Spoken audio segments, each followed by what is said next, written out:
खबर मऊगंज जिले से है, जहां सरदार वल्लभ भाई पटेल शासकीय महाविद्यालय देवतालाब के संस्थापक प्राचार्य डॉक्टर हरिनारायण गौतम का विदाई समारोह कार्यक्रम हर्षोल्लास के साथ बड़े धूमधाम के साथ विधायक गिरीश गौतम के मुख्य आतिथ्य में मनाया गया।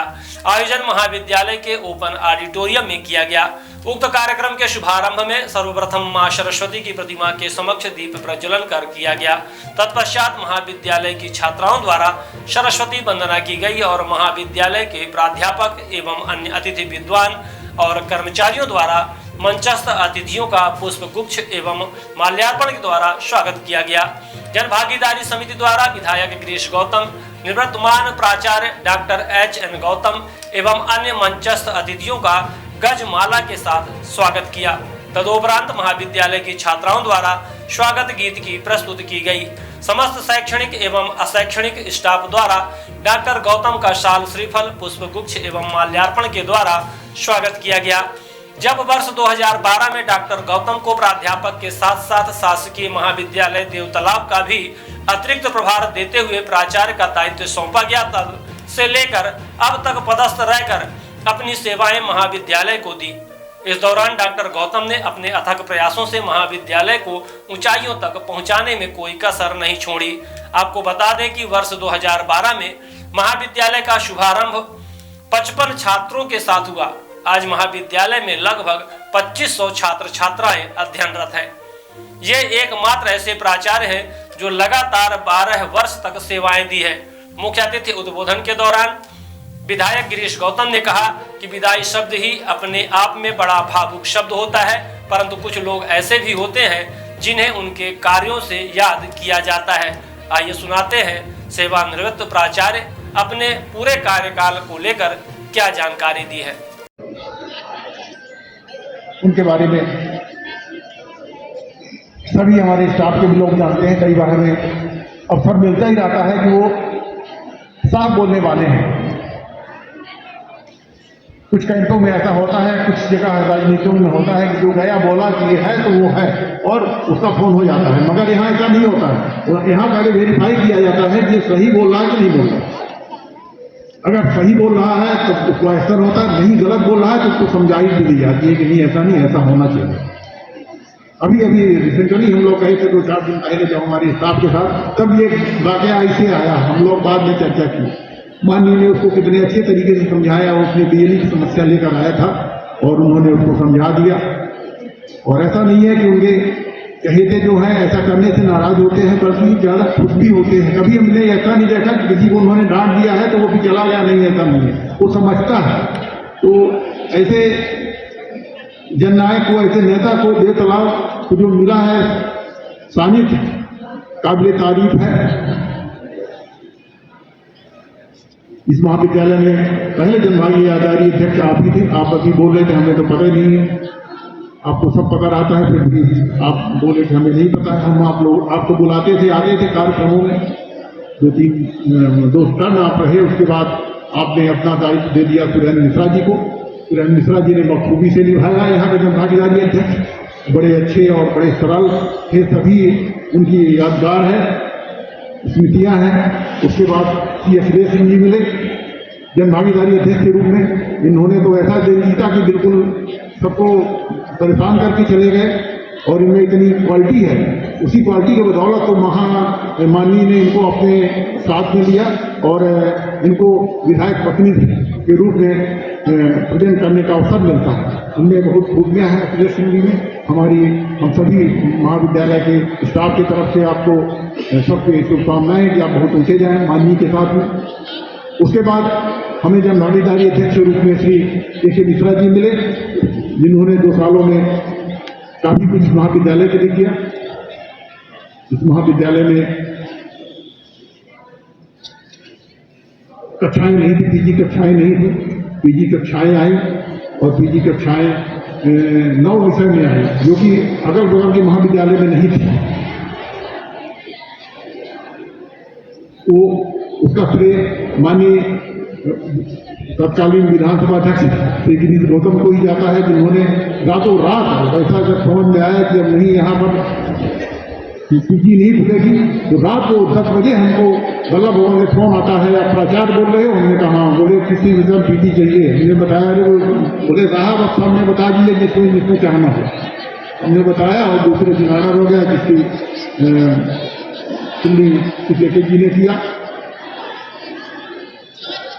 काफी ये पीछे लगे रहे, यहाँ से भोपाल तक दौड़ते थे, माननीय को याद दिलाते थे। उसके बाद यहाँ खेल का मैदान नहीं था, उसके लिए भी के जी ने बहुत मेहनत की और माननीय से याद दिला करके, और जो आज बगल में गड्ढा था, बच्चों ने देखा होगा, जो कि आज तो कुछ समझ में नहीं आएगा, मैंने जो उस समय के लोग देखे हैं उनको समझ में आएगा कि कैसा से कैसा हो गया। इस महाविद्यालय में बिजली की समस्या बहुत रहती थी, उसके लिए माननीय विधानसभा अध्यक्ष महोदय ने अपने विधायक निधि से ये पैसा दिया, 25 लाख रुपए दिया, और जो कि यहाँ पर 16 के रूप में लोग उसका उपयोग कर रहे हैं। इस तरह से आपका सतत प्रयास है इस महाविद्यालय के लिए आगे करने का। अभी चर्चा भी कर रहे थे कि आप लोग ग्रुप में बैठते हैं, यहाँ कुछ ऐसा कर दिया जाए कि हम लोगों को ऐसे कार्यक्रमों में छाया मिले। तो आपकी सोच निरंतर है। इस महाविद्यालय में जैसा बताया कि सन 2012 में स्थापना हुई, वहाँ पर 4 लोग आए थे। मैं था प्राचार्य, बड़े बाबू राजेंद्र पांडे जी थे, 2 कर्मचारी और हैं, जितेंद्र और शुक्ला जी। हम लोगों ने मिलके, और उस समय मात्र 50 की स्टूडेंट कॉलेज में 50 लड़के एडमिशन लिए थे, और हम लोग सबने मिलके प्रयास किया, मेहनत किया, आगे बढ़ते गए। 2018-19 में फिर बीएससी हुआ। तब तक में हमारे साथ में स्टाफ में भी आ चुके थे कई लोग, अतिथि विद्वान के रूप में ही मैक्सिमम लोग यहाँ रहे, उन लोगों ने काम किया। 2023 में पीजी कक्षा खुला। इस तरह से वर्तमान में 2000 के लगभग छात्र हैं। शिक्षकों की कमी आज भी बनी हुई है, जबकि 50 पोस्ट सेंटर है और हमारे यहाँ कार्यरत है मात्र 20-25। हमेशा यूनिवर्सिटी के बच्चे आते हैं कि हमारे पास दिक्कत है, एक ही टीचर है, बीएससी पढ़ाए, एमएससी पढ़ाए, ये प्रॉब्लम है। माननीय के पास हमने अपनी समस्या रखी भी है, मगर कुछ ऐसी समस्याएं शासन में सीओडी पोस्टिंग और प्रमोशन और ट्रांसफर के बीच में कुछ होती है, जिससे और काम में लगे हुए हैं। माननीय के नॉलेज में है, जैसे ही ये काम शुरू होगा और यहाँ पर शिक्षकों की कमी पूरी होगी, जैसा माननीय का कहना है।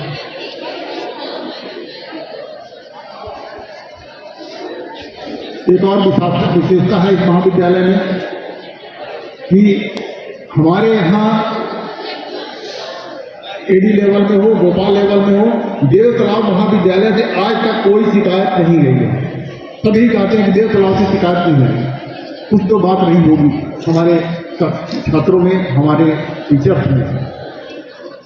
कई बार बातें हैं। एक बार मैं साइंस कॉलेज में था, जैसे माननीय जिलाध्यक्ष महोदय ने कहा कि मैं साइंस कॉलेज में प्रोफेसर था, तो वहाँ अभी रिसेंटली 2 महीना पहले की बात है, आए थे जांच कर रहे थे, एडी साहब थे, उन्होंने परिचय कराया कि गौतम जी है प्राचार्य वहाँ के। उन्होंने कहा आप हैं, वहाँ तो बड़ा अच्छा चल रहा है। हमें बहुत अच्छा लगा और आप सबकी याद आई कि आप लोगों के प्रयास से ही आज वो आदमी बोल रहा है, भोपाल से आया हुआ, बोला मैं आऊँगा। हमने कहा आइए हमसे। उसके 2 महीना पहले एडी आए थे, उन्होंने यहाँ पर राउंड किया। अचानक आए, हमें भी नहीं पता चली, अचानक पूछ आए और पूरे महाविद्यालय में देखा, सघन जांच किया और इतना बढ़िया रिपोर्टिंग पेपर में भी आया था। जबकि उस दिन मऊगंज कॉलेज में गए, वहाँ भी कई लोग अब्सेंट पाए गए, कक्षाएं नहीं पाई गई, नई अभी। वहाँ मैं शासकीय महाविद्यालय रीवा, विज्ञान महाविद्यालय रीवा में प्राध्यापक था। उसके साथ साथ शासकीय महाविद्यालय देव तालाब में मैं प्राचार्य का दायित्व निभाता रहा सन 2012 से, और अभी तक कुल 12 साल से ऊपर हो गए मैं वहाँ प्राचार्य के रूप में काम किया। और वहाँ छोटे से जगह में कॉलेज स्टार्ट हुआ था, 2012 में ही प्रारंभ हुआ महाविद्यालय। मैं वहाँ का संस्थापक प्राचार्य हूँ। और उसके बाद विगत 2021 में नया महाविद्यालय बना, जहाँ पर आज की डेट में महाविद्यालय संचालित हो रहा है। पिछले वर्ष वहाँ पर पीजी की कक्षाएं भी प्रारंभ हो गई। 4 विषय में साइंस, 5 विषय में 8 की स्नातकोत्तर कक्षाएं प्रारंभ हो गई हैं। पूरा श्रेय उसका वहाँ के भूतपूर्व विधानसभा अध्यक्ष वर्तमान विधायक श्री गिरीश गौतम को जाता है। उन्हीं के प्रयास से महाविद्यालय की स्थापना हुई, उन्हीं के प्रयास से महाविद्यालय का नया भवन बना और उन्हीं के प्रयास से ही आज वहाँ पर स्नातकोत्तर कक्षाएँ चल रही हैं। जब हम प्रारंभ में महाविद्यालय प्रारंभ किए थे तो मात्र BA की कक्षाएँ चलती थी। 2012 में वहाँ पर मात्र 55 छात्राएँ पठन पाठन कर रहे थे। धीरे धीरे वहाँ की स्थितियाँ बढ़ती गईं और 2019 में वहाँ विज्ञान संकाय भी प्रारंभ हुआ और BSc की कक्षाएँ चलने लगी और उसके बाद वहाँ की छात्र संख्या 1500 से ऊपर हो गई। पिछले वर्ष MA और MSc की कक्षाएँ प्रारंभ हुई, जिससे अब छात्रों की संख्या बढ़ कर के 2000 के लगभग पहुँच चुकी है और महाविद्यालय उत्तरोत्तर वृद्धि करता जा रहा है। वहाँ पर अच्छे टीचर हैं, रेगुलर टीचर तो सिर्फ एक हैं, बकाया सब अतीत विद्वान ही हैं। मगर वो अतीत विद्वान इतने मेहनती हैं, इतने लगनशील हैं महाविद्यालय के प्रति कि पठन पाठन में कोई कमी नहीं आती। जो भी महाविद्यालय के कार्य है उसमें बढ़ चढ़ के वो हिस्सा लेते हैं।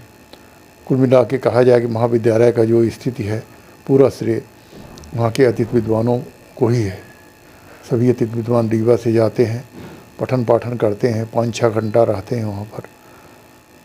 कई बार वहाँ पर निरीक्षण दल भी गया पर कभी कोई कमी नहीं पाया महाविद्यालय में, जिसका पूरा श्रेय मैं महाविद्यालय परिवार को ही देता हूँ, वहाँ के स्टाफ को देता हूँ, वहाँ के शिक्षक को देता हूँ। आज माननीय जी कार्यक्रम में सम्मिलित हुए थे श्री गिरीश गौतम जी वहाँ के विधायक और भूतपूर्व विधानसभा अध्यक्ष वहाँ आए थे।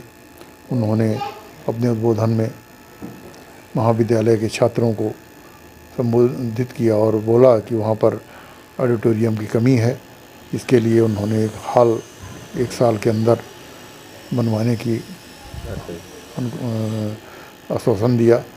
छात्रों के लिए पठन पाठन के लिए भी कक्ष की कमी है, उसके लिए भी उन्होंने प्रयास किया करने के लिए बोला है कि 1 साल के अंदर ही हम वहाँ पर कक्षों की कमी भी पूरी कर देंगे। इतने वर्ष आपने सेवा दी, बच्चों के साथ में, वहाँ के प्रोफेसर साथ में आपने काम किया, क्या अनुभव साझा करना चाहेंगे? अब आप सेवानिवृत्त हो चुके हैं तो क्या प्रोफेसर और सभी लोगों को क्या अनुभव साझा करना चाहेंगे?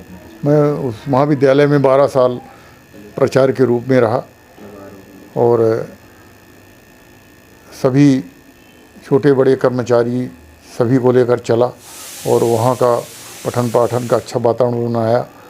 उस रीजन में 80% के करीब छात्राएं हैं जो वहाँ एडमिशन लेती हैं। छात्र मात्र 20% ही लेते हैं जो कि बाहर बकाया छात्र पढ़ते होंगे, बाहर जाते हैं। वहाँ की छात्राओं का कहना ये है कि हम लोग महाविद्यालय जब नहीं था तो 8वीं 10वीं तक पढ़ाई करने के बाद और अपने घर बैठ जाते थे, और महाविद्यालय बन जाने से हम लोगों की बहुत सुविधा हुई है। इसी के परिणाम है कि वहाँ पर 80% से ऊपर छात्राएं हैं। अगर कहा जाए तो एक तरह से गर्ल्स कॉलेज दिखता है वो महाविद्यालय। तो हम वहाँ के स्टाफ से, शिक्षकों से, छात्र छात्राओं से अनुरोध करते हैं कि जो अपनी पाठ्यक्रम है उसके अलावा भी वहाँ पर मूल्य आधारित शिक्षा दी जाए। छात्रों में ऐसा मूल्य आधारित शिक्षा डेवलप की जाए कि छात्र उन मूल्यों में ईमानदारी हो गई, अनुशासन हो गया, सम्मान की भावना है, बहुत सी बातें हैं, सब उनके अंदर आए जो कि उनको आज के बाहर की दुनिया में जाने पर मदद करे। साथ ही साथ शिक्षा के साथ संस्कार भी आवश्यक है। संस्कार युक्त छात्रों को बनाना है जिससे उनका पर्सनालिटी डेवलपमेंट होगा और ये सभी चीज़ें उनमें निर्मित होंगी। और जब छात्रों में शिक्षा और संस्कार दोनों एक साथ रहेंगे, वही छात्र पढ़ के आगे देश के नागरिक बनेंगे और तभी समाज का विकास होगा, तभी परिवार का विकास होगा और कुल मिला के उसके बाद ही देश का भी विकास होगा। जब छात्रों को शिक्षा और संस्कार दोनों साथ साथ दिया जाए और इसका काम वहाँ की शिक्षक ही कर सकते हैं। और ऐसा नहीं है, उन शिक्षकों में इतनी कैपेसिटी है कि अगर वो चाहें तो ऐसे संस्कार युक्त शिक्षा दे सकते हैं। यही मेरा छात्रों को संदेशा है और वहाँ के शिक्षकों को। बिहान हॉस्पिटल एंड रिसर्च सेंटर आपके अच्छे स्वास्थ्य हेतु समर्पित सर्व सुविधा युक्त हॉस्पिटल। बिहान हॉस्पिटल में स्त्री रोग, कैंसर, मेडिसिन एवं कैंसर सर्जरी, यूरोलॉजी, न्यूरोलॉजी, हृदय रोग, ऑर्थोपेडिक, जनरल मेडिसिन, बाल चिकित्सा, जनरल एवं लेप्रोस्कोपी, प्लास्टिक सर्जरी संबंधित सभी बीमारियों के उपचार की सुविधा उपलब्ध है। बिहान हॉस्पिटल में emergency ambulance, pathology, pharmacy, dialysis, 2D echo, छाती की जांच, सोनोग्राफी, PFT, फेफड़ों की जांच, फिजियोथेरेपी की सुविधा उपलब्ध है। विहान हॉस्पिटल में मेडिक्लेम इंश्योरेंस, कैशलेस सुविधा, आयुष्मान भारत कार्ड धारी को सुविधा उपलब्ध है। विहान हॉस्पिटल में 24 घंटे एम्बुलेंस की सेवा उपलब्ध है। हमारा पता है NH7 होटल लैंडमार्क के पहले रतहरा, रीवा। अधिक जानकारी के लिए संपर्क करें। Helpline number 9074 5146 14।